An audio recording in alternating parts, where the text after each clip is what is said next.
not waste our time kung ano-anong sinasabi natin dito to protect ourselves, to defend ourselves. This is not the right forum, Mr. Presiding Officer. Dito pong nakaraang linggo, lumabas po sa mga balita na may aligasyon na ako daw po ay hindi sumusunod sa batas. Ito po ay nakalulungkot para sa isang senador, sa isang senator judge, ang masabihan na hindi sumusunod sa batas. Samantalang nung tayo po ay merong mahal na saksi dito, pinaalala po natin sa kanya na harapin ang batas. Noong nakaraang linggo, ang atin pong kaibigan na ombudsman, ang sinabi po ng mahal na ombudsman na ako daw po ay hindi sumunod sa kanilang pasabi na mag-file ng aking counter affidavit. Nakakalungkot po ito sapagkat hindi po ito totoo. Inaamin ko po sa inyo kung ICC lang, hindi po talaga ako susunod. Hindi ako magpapasakop sa ICC. Pero dahil ginagalang ko po ang ombudsman, dahil siya po ay aking kaibigan na itinuturing, dahil nagkaroon na po kami ng napakahabang kwentuhan sa aking opisina nung siya po ay kalihim ng hustisya, nag-file po kami. Ito po, hawak ko po ang original. Dahil sa akin po, importante ang original. Ito po ang original, nakalagay po dito. Nag-file ako. Nakalulungkot po na pati ang media ay nakikisama sa ganitong klaseng propaganda na ang isang senador ay hindi sumusunod sa batas. Isang senator judge. Ito po, maaari ko po kayong bigyan ng kopya, mga mahal kong kasama, para mapatunayan na hindi ko po kayo ilalagay sa kahihiyan. Ako po ay nag-submit ng aking counter affidavit. At ganun din po, humihiling din po ako sa aking mga kasama, lalong-lalo na po sa aking kaibigan, Ginoong Pangulo, na sa mga ganitong pagkakataon, hinihingi ko po na tulungan din po ninyo kami. Na maipaliwanag din po namin sa media na meron din po kaming mga pagkakataon na ipagtanggol din ang aming sarili at kami wag husgahan kaagad na kami hindi sumusunod sa batas. Yun lamang po, Ginoong Pangulo at tagapangulong hukom. Maraming salamat po. Senators Erwin Tulfo, Senator Judge Alan Cayetano, thereafter Senator Judge Tito Soto are recognized. What is your pleasure, Senator Judge Erwin Tulfo? Mr. Presiding Officer, Senate President, ladies and gentlemen, this impeachment court was established to try the Vice President of the Republic. Ang punto ko po rito, kasi napapansin ko po ilang araw na nagagamit po natin ang impeachment court, ang oras po ng impeachment court sa pagpapaliwanag. Naintindihan ko po ang posisyon ng aking kaibigan, si Senador Robin Padilla, yung kanya pong frustrations. Pero gusto ko lang po sana ipaalala sa ating presiding officer, sa ating pong Senate President, at matanong, ano po ba ang ating ginagamit na rules ngayon? Pwede po ba yung mga problema po labas sa impeachment court na ito o labas sa kaso ng Vice President ay dadalhin natin dito? Di po ba ang korte na ito na itatag para po sana kay Vice President at kay Vice President lamang? Mga ebidensya, mga testimonya, mga pahayag patungkol lamang po sana sa impeachment ng Vice President. Kasi dito pong mga nagdaang araw, Mr. Presiding Officer, Senate President, mga kasama, napansin ko po na nagagamit ang oras po ng impeachment court sa pagtatanggol po ng mga nakaraang araw ng sarili ng ilan sa mga kasamahan natin sa mga akusasyon this is not the right forum and the right venue and not the right time to explain your situation. Kung gusto po ninyong mag-eksplika ng inyong mga saloobin, problema, maaari naman po ninyong gawin yan sa labas po ng oras ng impeachment court. Maaari pong sa press conference, nandyan naman po ang Senate media. Anytime po, nandoon sila sa Senate briefing room, press briefing room. Maaari din po sa Facebook o sa YouTube magpaliwanag. Huwag po nating gamitin ang oras ng impeachment court sa pagpapaliwanag o sa pagtatanggol ng ating mga sarili simula pa po noong nakaraang linggo. Because the time we waste here to defend ourselves, defend what we believe or what have you, is an injustice to the Vice President. Yung oras po na ito dapat ilaan natin sa pakikinig sa depensa ng Vice Presidente, sa mga akusasyon laban sa Vice Presidente, hindi po pagdidepensa sa mga sarili natin kung tayo inaakusahan ng kung anong mga ahensya, kung tayo po ay may mga kaso, may mga investigasyon. This is not the right forum, Mr. Presiding Officer, Mr. President, Senate President. This is not the right place. This court was established, was created, the impeachment court, for the Vice President and Vice President only. This should be her time. This should be her forum, not our forum here na ilabas natin ang saloobin natin, mga sagot natin sa mga akusasyon, mga kaso laban sa atin. And this is not also the time, Mr. President, Mr. Presiding Officer, na hanapin yung mga kasama nating nawawala, nakakulong, dapat po doon sa Senado natin, sa sesyon natin, and not here in this court, Mr. Presiding Officer, Mr. Senate President. Kaya pakiusap ko lamang po sana sa ating mahal na Presiding Officer and Senate President, let us follow the rules. May rules ho tayo. Kung hindi naman ho patungkol sa Vice President na sasabihin natin, hindi naman po patungkol sa depensa o prosekusyon ng Vice Presidente natin, then wag na ho natin payagan na magsalita pa po dito because nasasayang.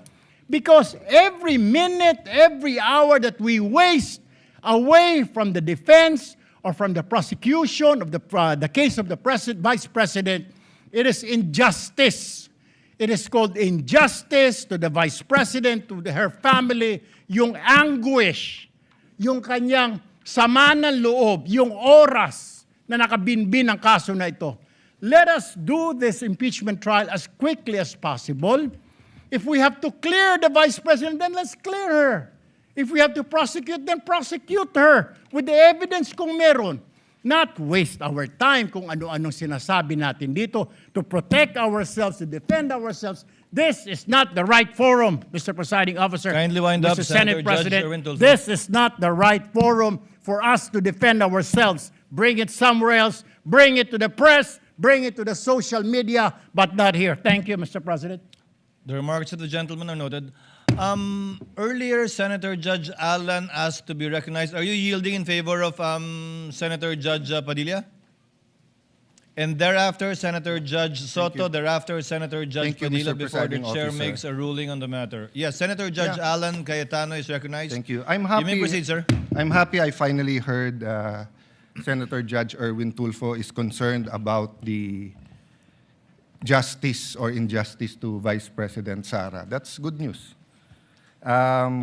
Regarding the waste of time here, sabi ni Senator Joker Arroyo, it is useless to argue a legal point with a non-lawyer. When Senator Marcoleta brought that up here, nagkaroon ng commotion. Senator Miriam stood up here many times and said, kaya ka nga nagfo 4 years na law school at nagbabar. So let me give my own interpretation. The impeachment court is formed with lawyers and non-lawyers. And we interact, and it's for everyone, and we're equal. But if there's an engineer here or a doctor and they talk about medical principles, I have to either study and argue on medical principles. Hindi ko pwedeng sabihin, hindi, ganito lang yan, logic lang yan, etc. Di ba? So, ang legal principle natin today is simple, integrity ng court. So, allow me to mention that to the people and help educate my colleague here. The integrity of the court and the justices or judges is always relevant. So if the Supreme Court or COMELEC, Court of Tax Appeals, Sandigan Bayan is being heard and the judges are being threatened, you give them time. So we cannot take the impeachment out of context. May nangyayaring flood control scandal, may nangyayaring gulo sa Team Unity na hindi na united ngayon. We consider Senator Marcoleta and Senator Jinggoy political prisoners, weaponized yung Blue Ribbon Committee at weaponized yung ano. So Mr. President, hindi tama na sabihin na I wasn't, after we brought up the problem with NBI, they doubled down, naggumawa pa ng task force. I mentioned 2 colleagues sa Salian, I didn't accuse them. Sabi ko lang, just like Vice President Sara, just because tumaas ang Salian, can we already ask for the BIR, for the AMLA and the bank accounts? So sabi ko, yan ang i-discuss namin sa Monday. Nag-react na, nag-accuse. I did not take up your accusations here today. Si Secretary Vince Dizon, 3 beses na nag-verify sa Taguig. Sinabi na 3 beses na walang ghost. Ngayon, i-verify ulit. I wasn't going to bring that up, but then i-question ninyo si Senator Padilla. It was all over the news na hindi niya inintindi or he snubbed the ombudsman. I was going to stand up before Senator Erwin stood up just to say, may registered mail. So nung una pa lang, 5 minutes si Senator Tulfo. So I'll take the 5 minutes also if you don't mind. The gentleman may proceed Yes. and kindly be mindful of the time. Yes, I will now. So I'm just saying, Senator Padilla just stood up to say, sumusunod siya sa batas. Tapos, kaya humaba to dahil nga, hindi importante ata dito yung integrity ng judge. Lastly, kaya sinabi kong it's useless to argue a legal point. Ilang beses ko na narinig dito. It's our job to clear or prosecute the Vice President. Hindi po. It's our job to try and to decide. It's the prosecution's job to try to prosecute, and it's the defense job to convince us na wala. Our job is to try and to decide. And when you decide, you acquit or you convict. Why is that important? These are legal terms.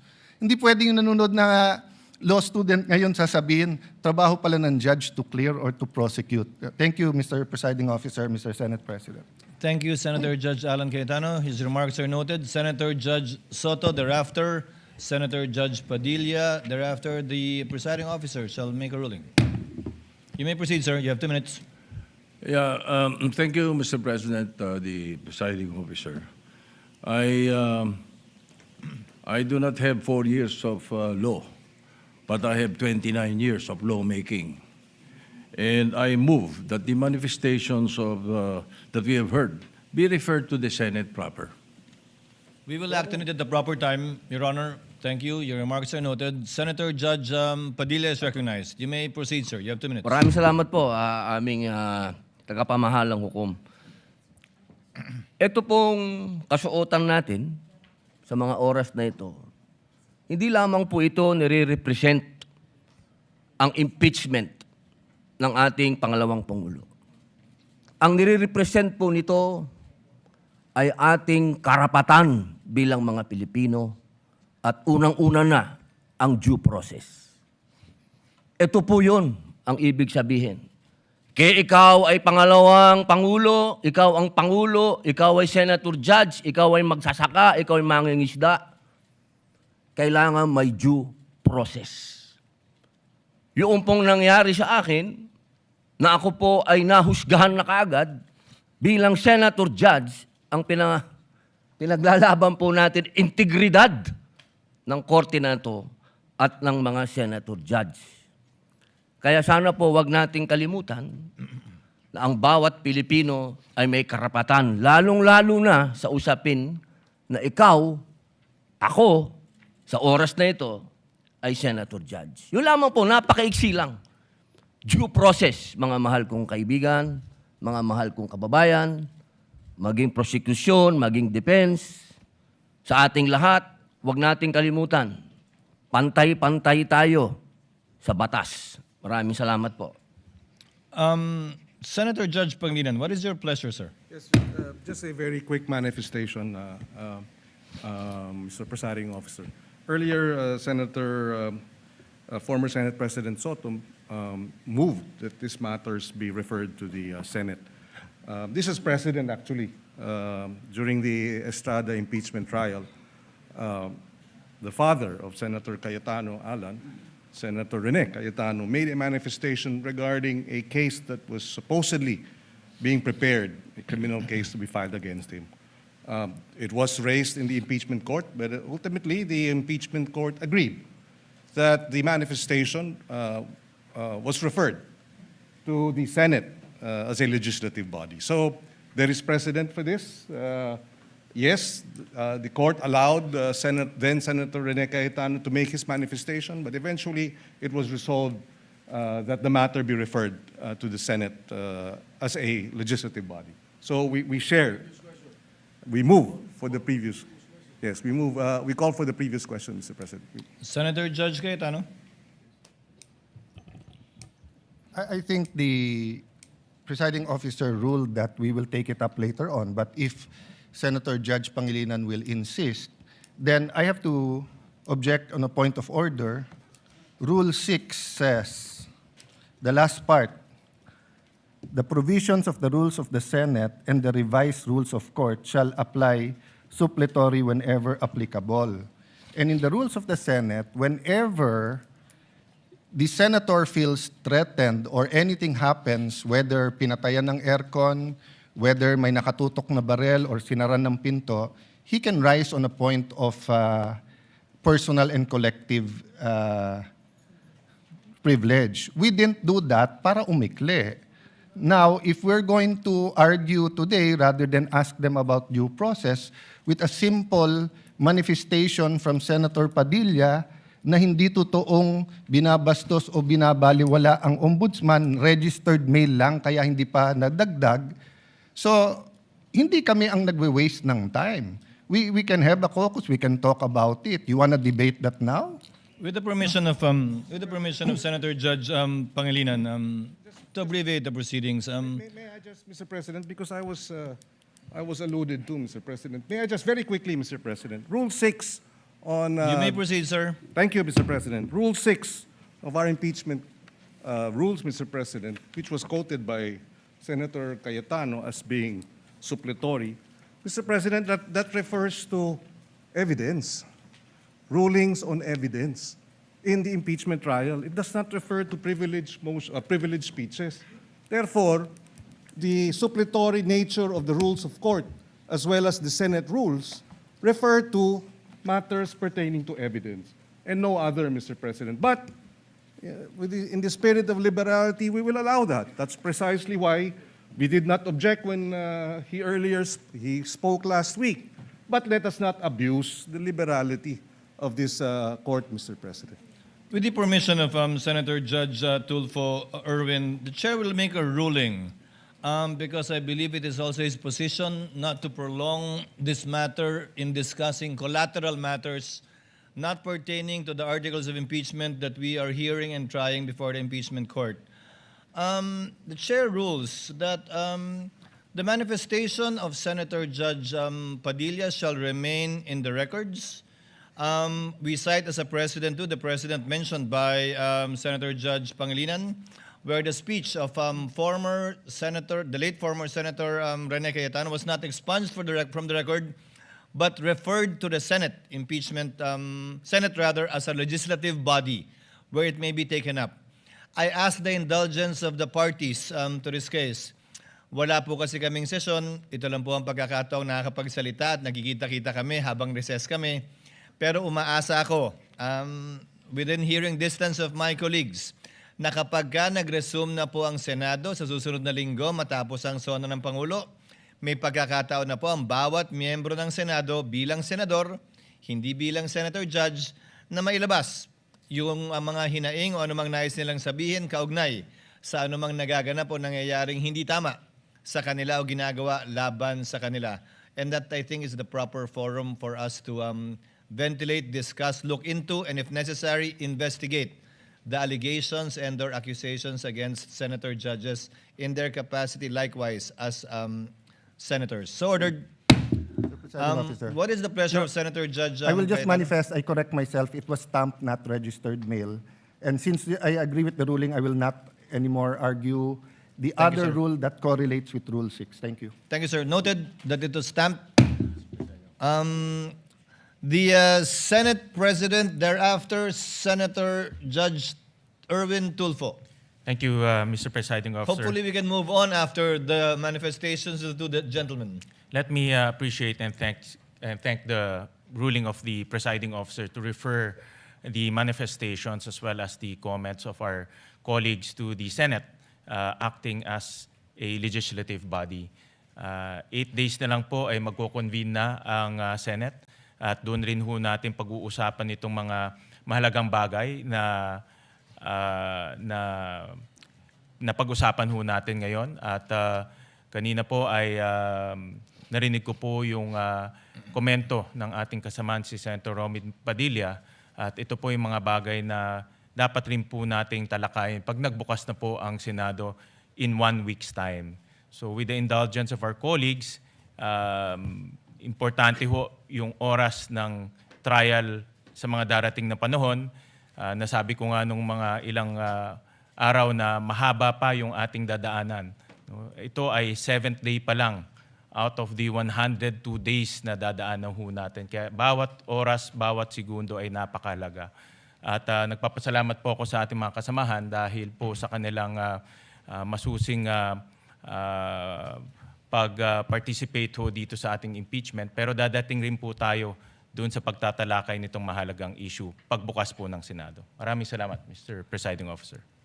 Senator Judge Erwin Tulfo, briefly, sir, so that we can proceed to the matter on hand. Very quickly, Mr. Presiding Officer, can we start now, sir? I was about to, sir. Thank you, sir. We wasted 26 minutes for nothing. Thank you po. Proceeding now to the matter on hand. The presiding officer already made the ruling, referring it to the Senate as a legislative body, Senator Judge Soto. Without expunging it from the records, let it remain there.